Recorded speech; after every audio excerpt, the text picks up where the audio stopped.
Hello and welcome back to the Biochemistry for Health Sciences channel. In today's video, we shall continue talking about fatty acid breakdown during early starvation. So after a meal, what we call the postprandial state, glucose levels are high because glucose is coming from the diet, and during this time, insulin levels are high. And so the pathways that predominate during the postprandial state are the synthesis pathway, the anabolic pathways. So there's a lot of glycogen that is synthesized, various lipids that are synthesized, as well as the non-essential amino acids that are synthesized. But as we go from the postprandial state, we gradually enter the early starvation state, so a few hours after dinner. And in this situation, now our insulin levels go down. The insulin levels go down while your glucagon levels start rising. Okay, the alpha cells in the pancreas start secreting more and more glucagon while the insulin levels go down. And during this early starvation state, now we see a slight switch here in metabolism from synthesis to the catabolic pathways breakdown. So one of the most important breakdown pathways during early starvation would be the breakdown of glycogen so that we can produce glucose. And this glycogen comes from the liver, and this glucose can then be used to feed our brain and red blood cells. So while the brain and red blood cells get their energy predominantly from glucose, the rest of the body is going to get their energy from the breakdown of triglycerides, which releases fatty acids. So in the last video, we talked about how we get energy from the breakdown of saturated fatty acids, what we call beta-oxidation. Here's another representation of the major pathways that start occurring as we go from the postprandial state into early starvation. And once again, the key question always we have to keep in mind is what maintains our blood glucose so that we can feed our red blood cells and our brain cells. And the answer here is the breakdown of glycogen from the liver, glycogenolysis, which we talked about in the previous video, will give you glucose. And at the same time, there will occur a little bit of gluconeogenesis. So some new glucose will start getting made too. So between this process, glycogenolysis, which is the most important, and the beginning of gluconeogenesis, synthesis of new glucose, the liver will be able to provide sufficient glucose for the red blood cells as well as for the brain. So to make sure that the rest of the cells, such as your skeletal muscle cells or your adipocytes, to make sure that these rest of the cells do not steal or compete for this precious glucose that is being used by red blood cells and the brain, what the body does, it starts breaking down triglycerides to produce fatty acids. And as you know, most of triglycerides are in adipocytes. And these fatty acids then will be used to produce energy, not only for the adipocytes, but they'll come out into the bloodstream, and all the other cells, such as your liver cells and your muscle cells, will start using fatty acids to provide them with ATP. So in the previous video, we focus on saturated fatty acids, how saturated fatty acids can provide ATP by beta-oxidation to cells. In today's video, we shall look at the beta-oxidation of monounsaturated fatty acids using oleic acid as an example, one example of a polyunsaturated fatty acid, and an odd number fatty acid. So we'll look at the beta-oxidation of these three types of fatty acids, and then we'll talk a little bit about another type of oxidation called omega-oxidation of fatty acids. So let's first look at the beta-oxidation of a monounsaturated fatty acid. So here is a monounsaturated fatty acid, 18 carbons. This is oleic acid, and there is one double bond present between carbons 9 and 10, and this double bond is in the cis form. So let's see how we break down this fatty acid. As we discussed in the previous video, this fatty acid will be activated through the fatty acyl-CoA. So we'll have a fatty acyl-CoA, in this case allyl-CoA, which will then be transported into the mitochondria for beta-oxidation. The fatty acid will then be oxidized by beta-oxidation, will break the bond between the alpha and the beta carbon, that is between carbons 2 and 3. This is carbon 1. So one cycle will break this bond, the second cycle of beta-oxidation will break this, and the third cycle, 3 cycles, will result in the formation of 3 acetyl-CoAs and this product here, which is cis delta 3 enoyl-CoA. So this is a fatty acyl-CoA where there is a cis double bond, the 2 hydrogens on the same side of a double bond between positions 3 and position 4. Now, beta-oxidation cannot proceed further because this double bond is between 3 and 4, not between 2 and 3. Okay, we need the double bond to be between carbons 2 and 3. And the second problem is this double bond is cis. We need the double bond to be trans.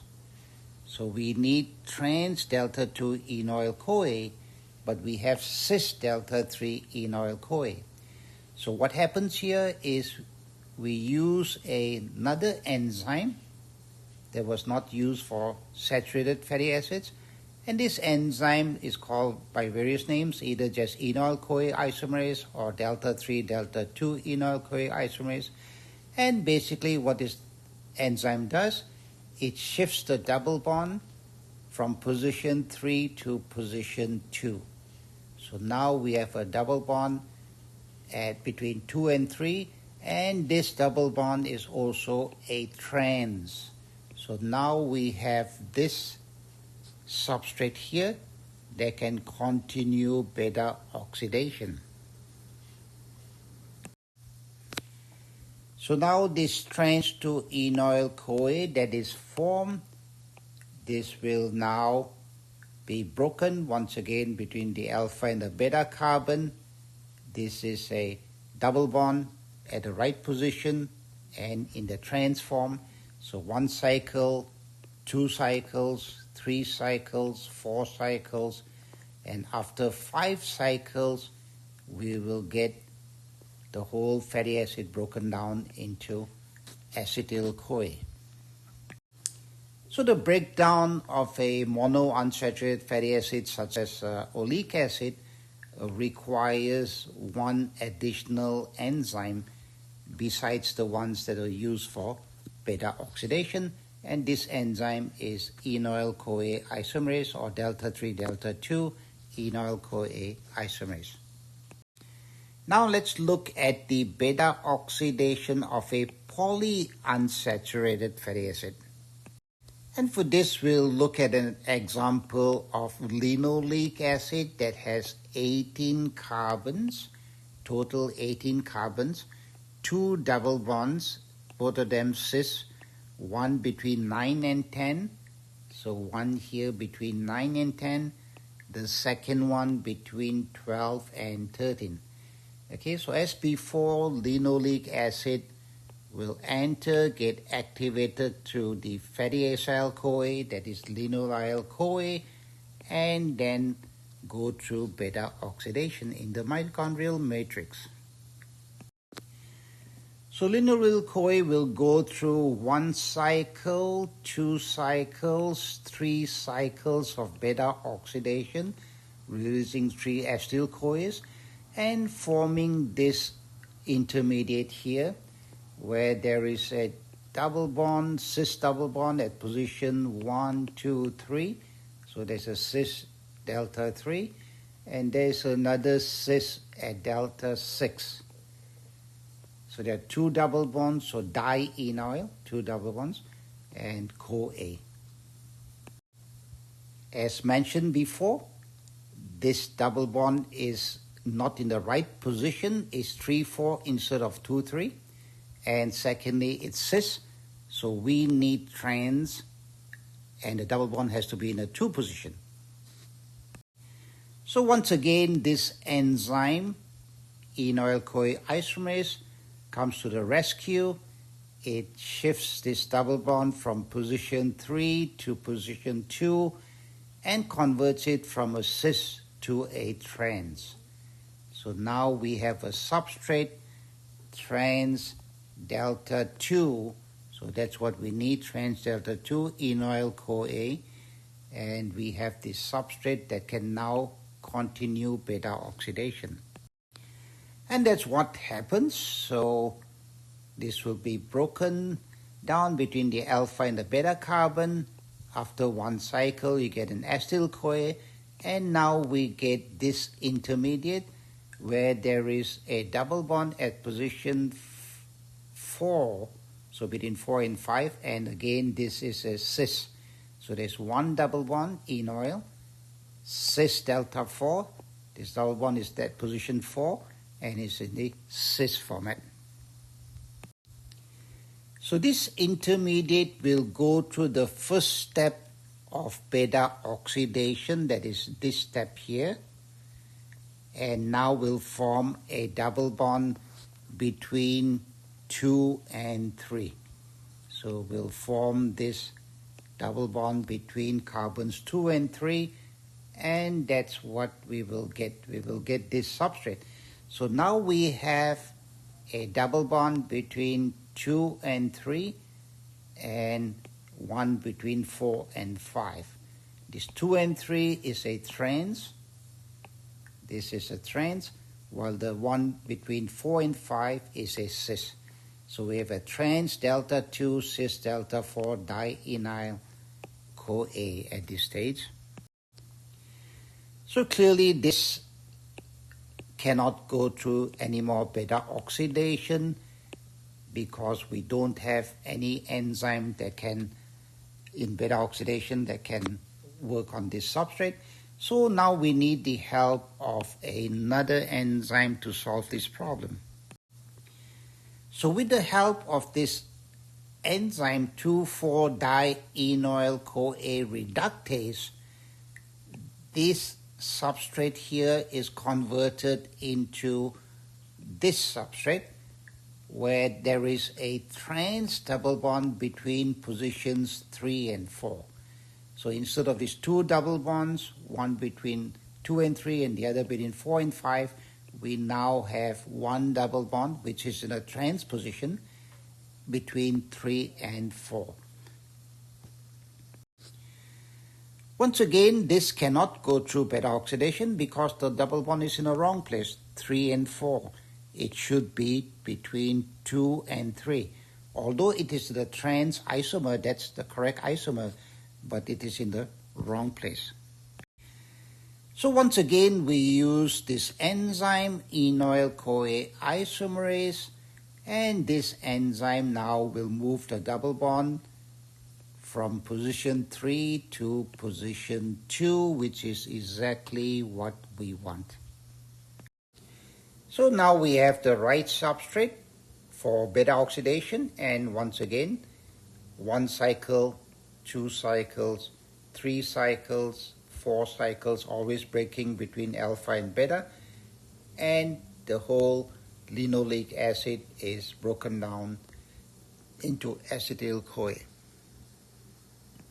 So to summarize, with the help of the enzyme enoyl-CoA isomerase and 2,4-dienoyl-CoA reductase, we should be able to break down unsaturated fatty acids. Now let's discuss the beta-oxidation of a fatty acid that has odd-numbered carbons. So previously we talked about even-numbered carbons fatty acids, such as 16 carbons and 18 carbons. So now let's look at what if a fatty acid had 17 carbons, so an odd number. So if we had this margaric acid, this is 17 carbon fatty acid, it's a long chain fatty acid. It will go through the usual beta oxidation using enzymes for long chain fatty acids. And in this case, after 3 cycles, we will get a medium chain fatty acid. And then it will use the enzymes specific for medium chain fatty acids that we talked about in the last video. Then after another few cycles, we now have a short chain fatty acid, in this case 5 carbons, and then this will use the short chain fatty acid enzymes, and we will break right here, and we will get this part will come out as acetyl-CoA, 2 carbons, but this part here will come out as 3 carbons, and that is propionyl-CoA. So that's a major difference between even-numbered and odd-numbered fatty acids. In even-numbered, we only get acetyl-CoAs, but here we get not only acetyl-CoA, we also get propionyl-CoA. So what happens to the propionyl-CoA that is formed from the breakdown of fatty acids with odd-numbered carbons? Propionyl-CoA can come from not only odd-chain fatty acids, but also through the metabolism of methionine, threonine, and the branched-chain amino acids such as valine and isoleucine. The side chain of cholesterol that is metabolized can also produce propionyl-CoA. This carbon of propionyl-CoA is carboxylated, so basically a carbon dioxide is added and the carbon dioxide becomes a carboxyl group, and that gives d-methylmalonyl-CoA, which is then isomerized to L-methylmalonyl-CoA. The CO-SCOA group is then moved from this carbon to here to give us succinyl-CoA. So propionyl-CoA can be converted to succinyl-CoA, and this succinyl-CoA can be used to replenish the Krebs cycle substrates. Remember, we talked about this in an earlier video. This is an example of an anapleresis reaction where we can replenish any substrates that are being used up in the Krebs cycle for other purposes. Now, an interesting feature of this metabolism of propionyl-CoA is this enzyme here. This is one of the 2 reactions in the body that we know of that uses vitamin B12. So this enzyme, this mutase enzyme that converts L-methylmalonyl-CoA to succinyl-CoA requires vitamin B12. There is another reaction that is used by the enzyme methionine synthase, this enzyme here, that also requires vitamin B12. So this is another reaction that requires vitamin B12. So there are not too many reactions in the body that use B12. This is one example here, and this is probably the only other example that we know of. And we'll talk about this methionine synthase in a future video. Okay, so besides the beta-oxidation or saturated fatty acids that we talked about in the previous video, we now have discussed the beta-oxidation of unsaturated fatty acids such as a monounsaturated fatty acid and a polyunsaturated fatty acids. And then we talked about the beta-oxidation of a fatty acid with odd number carbons. So these are all beta-oxidation. Now let's look at another type of oxidation of fatty acids, and this is called omega-oxidation. So what are the key steps that are involved in omega-oxidation of fatty acids? Let's look at that. Omega-oxidation occurs mostly in the endoplasmic reticulum and some maybe even in the mitochondria. It's very predominant in the liver. Now remember, this is carbon 1 starting from the carboxyl side. So then we count 2, 3, 4, 5 and so on. And the last carbon here is your omega carbon. So this fatty acid that undergoes omega oxidation can be any type.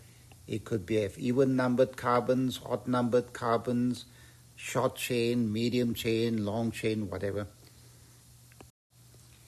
So in the first reaction, the enzyme cytochrome P450, which belongs to the CYP4A family of enzymes, will convert this methyl group into a hydroxyl, and that oxidation is done with the help of oxygen.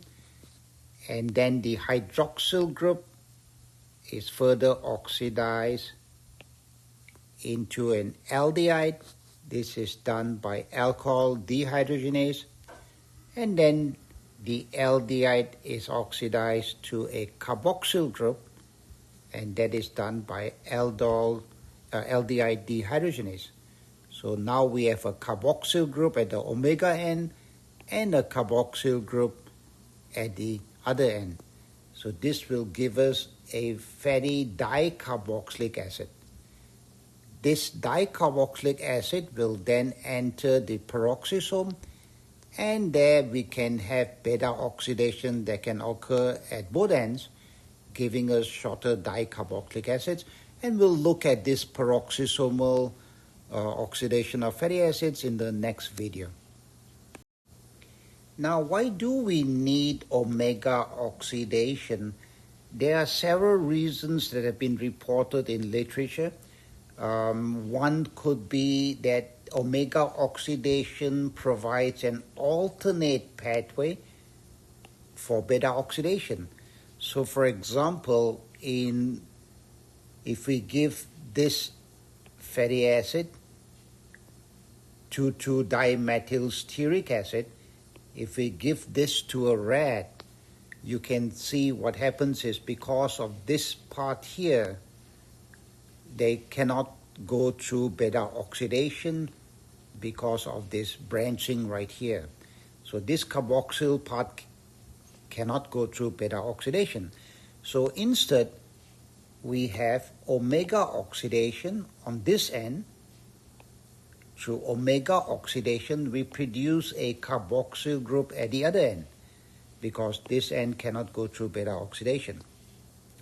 And then once we get a carboxyl group from this end, then we can proceed with beta oxidation from this other end, from the omega end.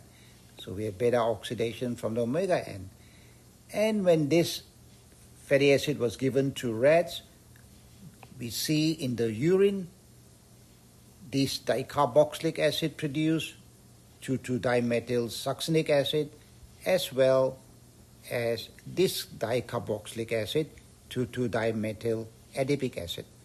So that shows that one possible reason why we need omega oxidation is because omega oxidation provides an alternate pathway for beta oxidation.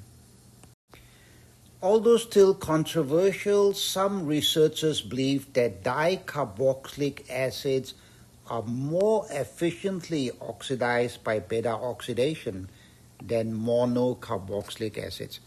Okay, so once again, this is not proven, but there is research that shows this may be true or may not be true.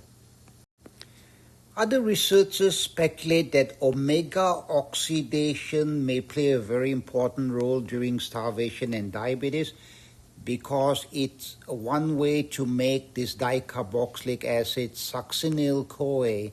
And as we know, succinyl-CoA is a very important substrate for the Krebs cycle. And as we shall see later, that succinyl-CoA can be converted to oxaloacetate, and this oxaloacetate can be used to make glucose. So this making of glucose is very, very important in starvation. So that could be another reason, another importance of omega-oxidation, but once again, that is still controversial. Another importance of omega-oxidation is in the skin. The epidermis of the skin has these lipids, acyl-glucosylceramide, and this contains an unsaturated fatty acid as well as very long-chain omega-hydroxy fatty acids. So these very long-chain fatty acids can be converted into very long-chain omega-hydroxy fatty acids by this process of omega-oxidation. And this lipid is a very important water barrier for the skin. So omega-oxidation, therefore, is useful for the skin to make this water barrier. As we discussed in previous videos and more in future videos, eicosanoids play a very important role in pathology, especially in inflammation. They're very powerful signals. And omega-oxidation can convert eicosanoids. So for example, LTB4 can be converted into the hydroxy form or into the carboxyl form. Now this is very, very potent, while these ones here, these metabolites, are much less potent, probably 50 times less potent than leukotriene LTB4. So this omega-oxidation might be one way to control inflammation by converting something very potent into something less potent so that we can reduce the effect of this eicosanoid. Okay, so that's a discussion on beta-oxidation of saturated fatty acids in the previous video. In this videos, we talked about beta-oxidation of unsaturated fatty acids as well as odd-numbered fatty acids, as well as omega-oxidation and the importance of omega-oxidation. In the next video, we shall talk about fatty acid oxidation in these organelles called peroxisomes. So until the next video, thank you very much once again for watching and supporting this channel. Goodbye for now and have a wonderful day.